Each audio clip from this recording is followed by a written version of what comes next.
প্রবাসীদের জীবন হচ্ছে খেজুর গাছের মতো। একটা খেজুর গাছ অযত্নে অবহেলায় কিন্তু বড় হয়। খেজুর গাছের কেউ যত্ন করে না, কিন্তু ওই খেজুর গাছ থেকে সবাই রস খায়।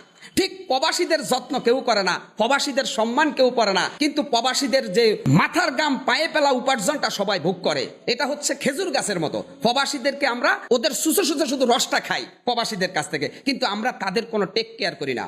এটা হচ্ছে নির্মম মানবতার এক ভয়ঙ্কর দৃশ্য। প্রবাসী বাঙালিরা বিমানবন্দরে হেনস্থার শিকার হয়, প্রবাসী বাঙালিরা পরিবার পরিজনের কাছে হেনস্থার শিকার হয়। 20 বছর 15 বছর প্রবাসে থেকে মাথার গাম পায়ে পেলে মরুভূমির বালিতে, সমুদ্রে, বন্দরে, পাহাড়ে বা জঙ্গলে, বিদেশের মাটিতে প্রবাসীরা যে কষ্ট ক্লাস করে তারা এদেশে রেমিটেন্স পাঠায় বা পরিবারের কাছে টাকা পাঠায়, এই পরিবারের লোকগুলো তাদের জন্য আর একটা নব্য হিটলারের ভূমিকায় অবতীর্ণ হয়। অনেক প্রবাসী আত্মহত্যা করে বাংলাদেশে আসার পরে।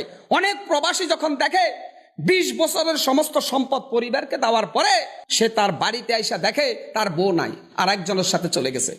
আবার তার ভাই আছে, বড় ভাইরা নিজেদের নামে জায়গা সম্পদ ক্রয় করেছে, কিন্তু যেই বেচারা টাকা পাঠাইছে তার নামে কোনো জমি ক্রয় হয় নাই। সে তখন বাস্তুহারা হয়ে যায়। আমি মনে করি প্রবাসীদেরকে সর্বোচ্চ সম্মান করা রাষ্ট্র, সমাজ, পরিবারের ইমানি এবং নৈতিক দায়িত্ব। কিন্তু সে দায়িত্ব পালন করবে কে? আসল মানুষ হারিয়ে যাচ্ছে নকল মানুষের ভিড়ে।